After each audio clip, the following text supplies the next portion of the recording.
ముఖ్యమంత్రి రేవంత్ రెడ్డిపై తెలంగాణ బీజేపీ కీలక నేత మెదక్ ఎంపీ రఘునందన్ రావు ఘాటు వ్యాఖ్యలు చేశారు. ఈ మేరకు ఆయన మీడియాతో మాట్లాడుతూ తెలంగాణలో పాలన పడకేసిందని అన్నారు. వ్యవస్థల మీద అవగాహన లేకపోవడం మూలంగా సీఎం రేవంత్ రెడ్డికి పరిపాలన చేతకావడం లేదని అన్నారు. ప్రజా సమస్యలను డైవర్ట్ చేసేలా మాట్లాడుతున్నారని విమర్శించారు.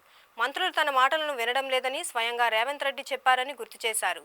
బీసీల గురించి మాట్లాడిన ఎమ్మెల్సీ తీన్మార్ మల్లన్నను సస్పెండ్ చేశారని అన్నారు.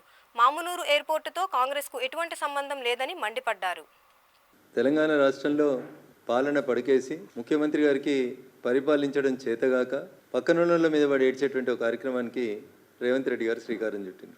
నిజంగా పనిచేయడం చేతనైతే ప్రతిపక్షాల మీద విమర్శలు చేయాల్సినటువంటి అవసరం ముఖ్యమంత్రికి లేదు. ప్రజల దృష్టిని, ప్రజల అటెన్షన్ని ఇట్లాంటి సమస్యల నుంచి మరల్చేందుకు నోటికి ఏది వస్తే అది మాట్లాడడం మొదలు పెడతా ఉన్నాడు రేవంత్ రెడ్డి. ఆయనే ఒప్పుకుంటున్నాడు, నా మంత్రులే నన్ను సరిగా పనిచేయనిస్తలేరని. కాంగ్రెస్ పార్టీ వాళ్ళే ఆన్ రికార్డ్ ఆఫ్ రికార్డ్ చెప్పుకుంటున్నారు.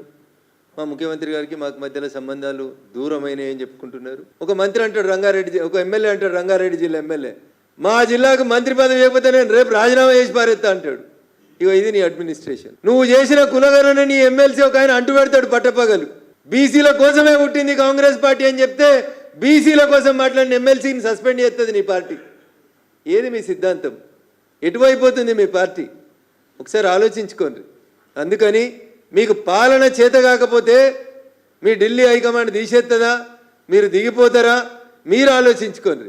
కానీ మీ చేతగానితనానికి మా పార్టీని, భారతీయ జనతా పార్టీని, నరేంద్ర మోడీ గారి నాయకత్వాన్ని, వారి క్యాబినెట్లో సీనియర్ మంత్రిగా ఉన్నటువంటి కిషన్ రెడ్డి గారి మీద వ్యక్తిగత దూషణకు దిగుతారు రేవంత్ రెడ్డి గారు.